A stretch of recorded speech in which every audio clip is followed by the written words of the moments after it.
ठीक है। आप सबको मेरा तहे दिल से सलाम। मैं अपनी बात इस तरह से शुरू करना चाहता हूँ कि मेरे पास कोई नुस्खा नहीं है, कोई पर्चा नहीं है, कोई हल नहीं है, कोई जवाब नहीं है, कोई सॉल्यूशन लेकर के नहीं आया। मैं खुद एक तालिब इल्म, एक छात्र, एक स्टूडेंट, ये तो मदरसे के इंतजामिया की, इसके सेक्रेटरी की, आप लोगों की मोहब्बत जो मुझे यहाँ दावत दी गई और मैं इतना लंबा सफर करके यहाँ आया, मुझे इस बात का शदीद एहसास है, बहुत एहसास है कि मैं बिल्कुल इस काबिल नहीं कि किसी इस तरह की महफिल का मेहमान खुसूसी बनूं, चीफ गेस्ट बनूं।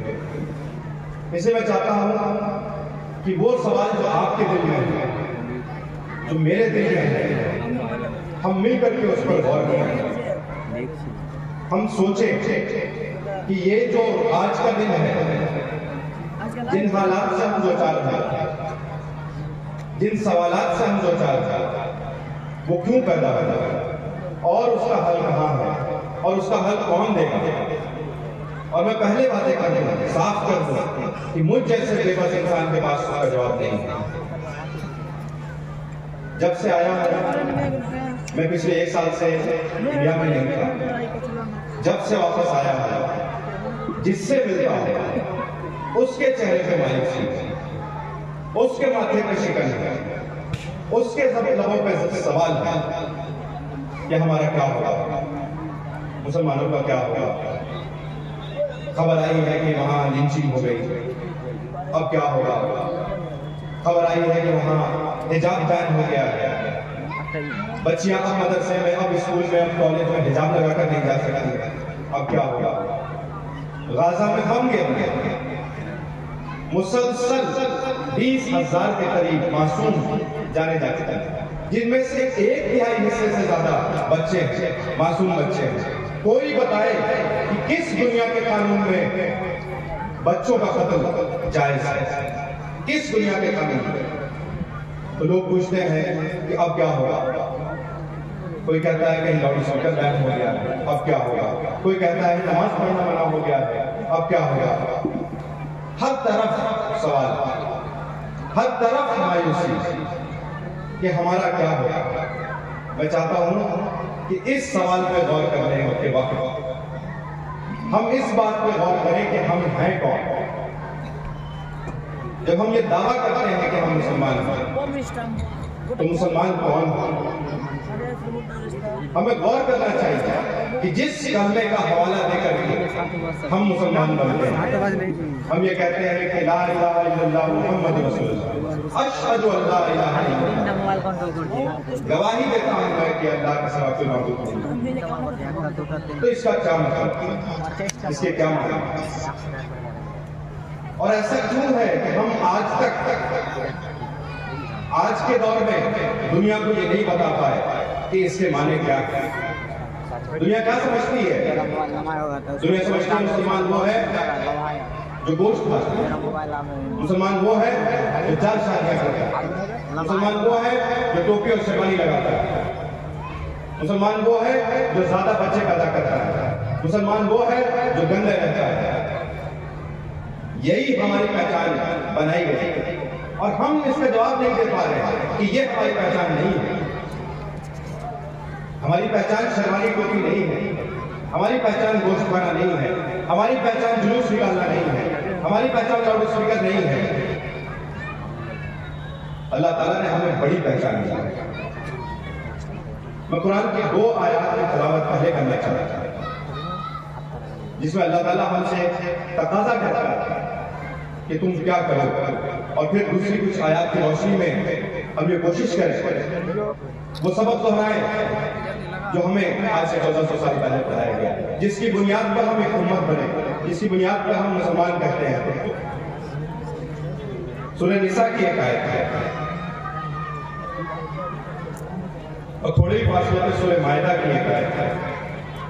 अल्लाह ताला फरमाता है, औज़ु बिल्लाहि मिनश शैतानिर रजीम, बिस्मिल्लाहिर रहमानिर रहीम, या अय्युहल्लज़ीना आमनू कूनू कव्वामीना बिल बिल-क़िस्ति शुहदाअ लिल्लाहि वलौ अला अनफुसिकुम अव बिल-वालिदैनि वल अक़रबीन इन यकुन गनिय्यन अव फ़क़ीरन फ़ल्लाहु औला बिहिमा फला तत्तबिउल हवा अन तअदिलू व इन तलक़ू अव तुरिदू फ़इन्नल्लाह कान बिमा तअमलून ख़बीरा। ऐ लोगों जो ईमान लाए हो, इंसाफ के अलमबरदार बनो और खुदा वास्ते के गवाह बनो। अगरचे तुम्हारे इंसाफ और तुम्हारी गवाही की इज्जत खुद तुम्हारी अपनी जात पर या तुम्हारे वालिदैन और रिश्तेदारों पर ही क्यों न पड़े। यहाँ पर अल्लाह ताला कहता है कि तुम इंसाफ के अलमबरदार बनो, कायमन बिल क़िस्त। इसका मतलब क्या? इंसाफ को कायम करने वाले बनो। एक तो यह है कि हम आपसी मामलात में इंसाफ करें, दूसरा यह है कि पूरे समाज में पूरी एक तहजीब को ऐसी शक्ल दें जहां इंसाफ हो। कायमन बिल क़िस्त क़व्वामीन बिल क़िस्त, बार बार उसके लिए खड़े होने वाले बनो, इंसाफ के लिए खड़े होने वाले बनो। पूरे निजाम में अगर कहीं नाइंसाफी है तो उस निजाम के मुकाबले में खड़े हो, उसमें तब्दीली के लिए खड़े हो।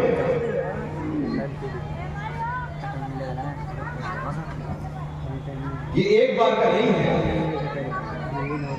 ये मुसलसल का अमल है, बार बार करने का अमल है कि तुम इंसाफ के लिए खड़े हो। और कैसे खड़े हो? खुदा वास्ते के गवाह बनते हुए, खुदा के गवाह बनते हुए इंसाफ के लिए खड़े हो।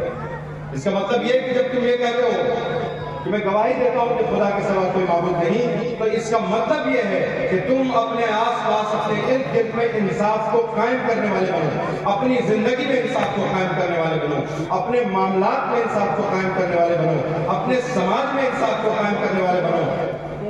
हमें गौर करना चाहिए, क्या ये वही उम्र है? क्या यही गवाही थी हमने? क्या हम खुद अपने मामलात में नाइंसाफी नहीं करते? क्या खुद हम अपने घरों में नाइंसाफी नहीं करते? हम अपने कारोबार में नाइंसाफी नहीं करते? अपने आसपास में हो रही तमाम नाइंसाफियों के खिलाफ खामोश रहते हैं? जब ऐसा हुआ है, जब ये कोताही हमसे हुई है, तो उसका नतीजा है कि हमारी जो तस्वीर बनी है वो यही बनी है कि ये गंदे रहने वाले लोग हैं, ये बेईमानी करने वाले लोग हैं, ये झूठ बोलने वाले लोग हैं, ये जाल शादी करने वाले लोग हैं, ये ज्यादा बच्चे पैदा करने वाले लोग हैं, ये लाउड स्पीकर का यूज करने वाले लोग हैं, ये नारे लगाने वाले लोग हैं। जबकि सही मानों में ये वो लोग हैं जो अपने सामने नाइंसाफी बर्दाश्त नहीं कर सकते। सही मानों में ये वो लोग हैं जिन्होंने अल्लाह से ये अहद किया है कि वो उसके गवाह बनते हुए अपने समाज में इंसाफ को कायम करेंगे।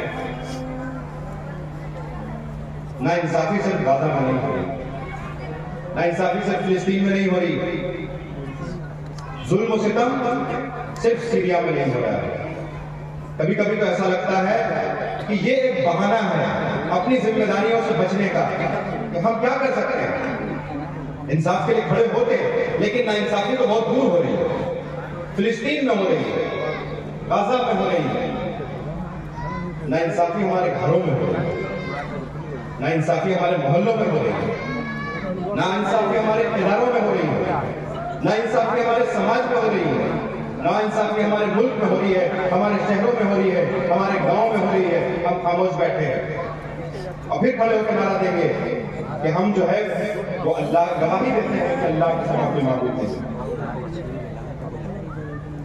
अल्लाह ताला यहाँ उस शहादत को जिससे हम मुसलमान बनते हैं, उसका माने ये बताता है कि उसका माने ये है कि तुम इंसाफ के लिए खड़े हो, इंसाफ कायम करने वाले बनो। और आगे फरमाता है कि तुम्हारे इंसाफ और तुम्हारी गवाही की जद खुद तुम्हारी अपनी जात पर गुनाह होता है। इंसाफ करने के लिए अगर खुद अपना नुकसान उठाना पड़ता हो, तब भी तुम इंसाफ के लिए खड़े, तब भी तुम इंसाफ को कायम करो। रोजमर्रा की जिंदगी में हमारे साथ ऐसे मामला होते हैं जहां पर सही के लिए खड़ा होना, जहां पर सही फैसला लेना है, जहां पर सही का अलमबरदार बनने का मतलब है कि खुद अपना नुकसान उठाना, और हम नहीं उठाते। हमारा ईमान डगमगा जाता है। अल्लाह ताला कहता है कि ये तुम्हारे खुद अपने ऊपर इसका असर पड़ता होगा, तुम्हारे घर वालों पर, तुम्हारे करीब तरीन रिश्तेदारों पर इसका असर पड़ता होगा, तब भी तुम इंसाफ के नंबरदार बना।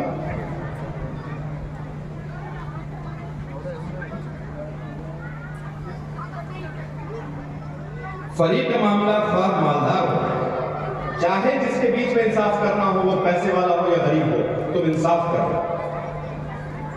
अपनी इबादतों में इंसाफ करो, खुद अपने और खुदा के रिश्ते में इंसाफ करो। ये कैसे मुमकिन है कि एक इंसान खुदा के आगे सजदा-रेज़ होता हो और उसी मस्जिद से निकल के बाहर दुकान पर बेईमानी करता हो, सजदा करके घर आता हो, अपने घर में बेईमानी करता हो, अपने भाई के साथ बेईमानी करता हो। इसका मतलब कि वो खुद अपनी इबादत में, अपने और अल्लाह के रिश्ते में बेईमानी कर रहा है। ये मुमकिन नहीं हो सकता।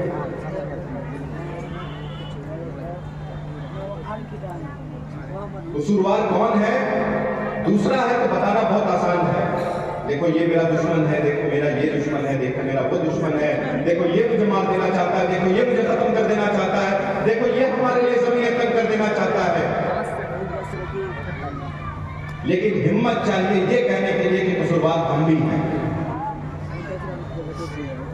जो मैं कह रहा हूं उसका कतई मतलब ये नहीं है कि हम पर कोई मुश्किल नहीं आई, इसका कतई मतलब ये नहीं है कि कोई हमें मिटा नहीं देना चाहता, इसका कतई मतलब ये नहीं है कि हमारे खिलाफ साजिशें होती है।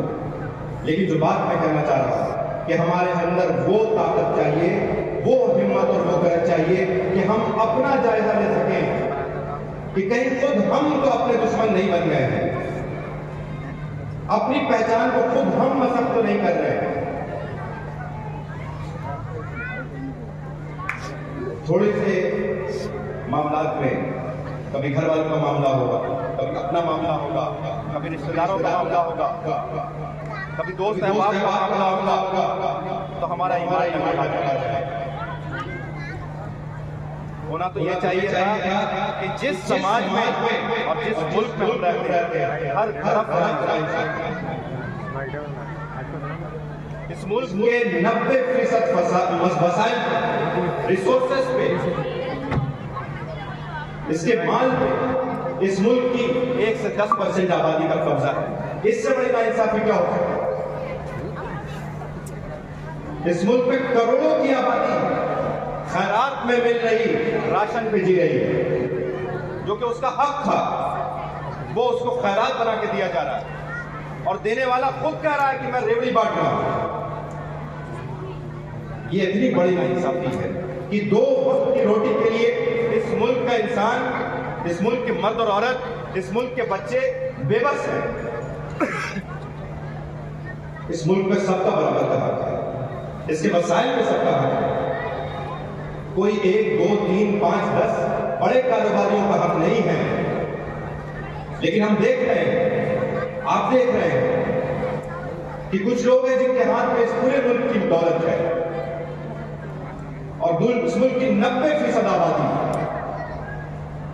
करोड़ों में नंबर बताया जाता है जिनको राशन के लिए लाइन में लगाया जाता है, रोटी चावल आटे के लिए लाइन में लगाया जाता है। इससे बड़ी नाइंसाफी क्या होगा? इसके लिए कौन खड़ा होगा? वही तो खड़ा होगा जिसने खुदा से वादा किया कि वो इंसाफ के लिए खड़ा होगा।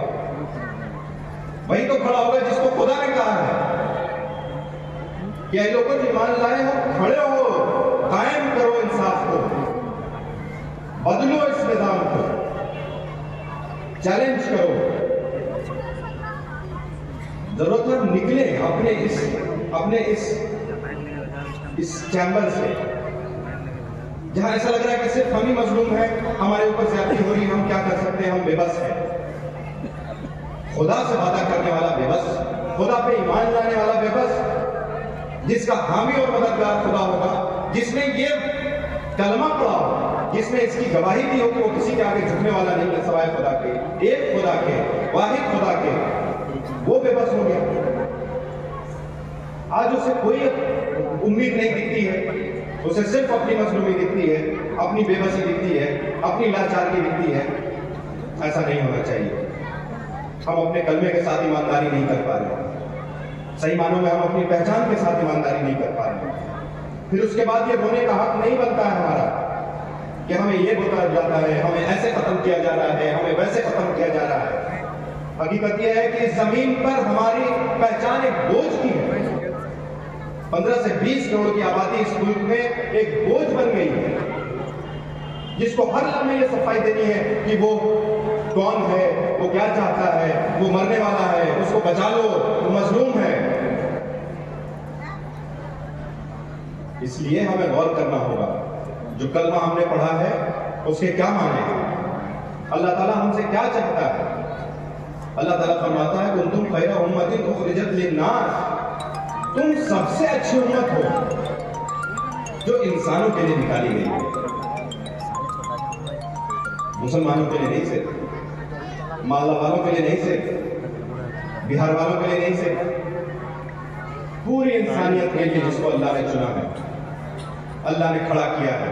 कुंतुम खैरा उम्मतिन उखरिजत लिन्नास तअमुरूना बिल मारूफ व तनहौना अनिल मुनकर व तु'मिनूना बिल्लाह, कि तुम मारूफ की तरफ बुलाने वाले हो। इंसानियत के लिए सबसे बड़ी भलाई यही है, हम इंसानियत के लिए बनाए। जब हमने ये कलमा पढ़ा है तो हमने ये अहद किया है कि हम पर अब इंसानियत के लिए जिम्मेदारी है कि हम इंसानियत को सही की तरफ बनाएं, मारूफ की तरफ बनाएं, उर्फ की तरफ बनाएं, मुनकर से रोकें, बुराइयों से रोकें। जिसके पास इतना बड़ा दायरा हो, जिसके पास इतनी बड़ी ईमान की दौलत हो, जिसके पास इतना वाज़े, इतना क्लियर नस्ल-ए-आइन हो, मकसद हो, जब वो हम और आप बैठ करके ये मातम करते हैं कि हमारा क्या होगा, हमारा क्या होगा, हमारा क्या होगा, तो एक बार सोचना चाहिए कि फिर इंसानियत का क्या होगा। जिसके लिए अल्लाह ताला ने हमें चुना था उसका क्या होगा। जुल्म सिर्फ हम पे नहीं हो रहा, मैंने बताया इस मुल्क में करोड़ों की तादाद 2 वक्त की रोटी के लिए बेबस है। हर मिनट हर घंटे इस मुल्क की औरत महफूज नहीं है, उसकी इज्जत रेजी होती है, उसकी अजमत रेजी होती है। हाल में हमने सुना कि एक दलित के सर पे पेशाब कर दिया गया, उसका जुल्म भी तो सोचिए, उसके लिए कौन खड़ा होगा। ये गैर मुनसिफाना तकसीम जो मुल्क के दौलत की हुई है, ये मुल्क में जो जात और पात का एक मर्ज है, एक बीमारी है, लोग साथ नहीं बैठाते हैं दूसरे इंसानों, किसी दूसरे जात से आने वाले को कोई उसके सर पे पेशाब कर देता है, उसके लिए कौन खड़ा होगा। कौन ये इंसानियत को बताएगा कि अल्लाह के नजदीक सब बराबर है। तौहीद का तो मतलब ये है कि इलाह की वहदत है, एक वाहिद खुदा है और एक वाहिद इंसान है, उसकी मखलूक भी एक है, इसमें कोई तफरीक नहीं है। ये कौन बताएगा इंसान। ये हिदायत हम लेके बैठे हैं, इसका दावा हम करते हैं और हमें खुद नहीं मालूम। मायूसी, खौफ, डर, इन्नल्लज़ीना क़ालू रब्बुनल्लाहु सुम्मा इस्तक़ामू ततनज़्ज़लु अलैहिमुल मलाइकतु अल्ला तख़ाफ़ू वला तहज़नू। बेशक जिन लोगों ने कहा कि अल्लाह उसका रब है और उस पर वो जम गया, तो उसकी मदद, उसकी नुसरत, उसको ताकत अब तो आसमान से उतरती है, फरिश्ते उतरते हैं उस पर और कहते हैं कि तुम्हारे लिए न कोई खौफ है न गम है। ततनज़्ज़लु अलैहिमुल मलाइकतु अल्ला तख़ाफ़ू वला तहज़नू व अबशिरू बिल जन्नति अल्लती कुंतुम तुअदून। वो उसके सहारा बनते हैं। हमारा सहारा खुद हमारे जैसे इंसान नहीं, हमारे सहारे के लिए फरिश्ते नाज़िल होते हैं। जब हम ये कहते हैं कि अल्लाह हमारा रब है और हम उस पर जम जाते हैं, तो हमारे लिए फरिश्ते नाज़िल होते हैं और फरिश्ते कहते हैं कि ना तुम्हारे लिए कोई खौफ है न गम है, तुम्हारे लिए तो खुशखबरी है। ये इसी किताब में लिखा है जिस पर हम ईमान लाए। हम ये मान लाएं कि यही हमारे लिए वाहिद और आखिरी हिदायत का जरिया है, एक लौता और आखिरी हिदायत का जरिया है। उसमें लिखा हुआ है, उसको पढ़ने वाले, उस पर ईमान रखने वाले इतनी मायूसी का शिकार कैसे हो सकते हैं? किस चीज का खौफ है?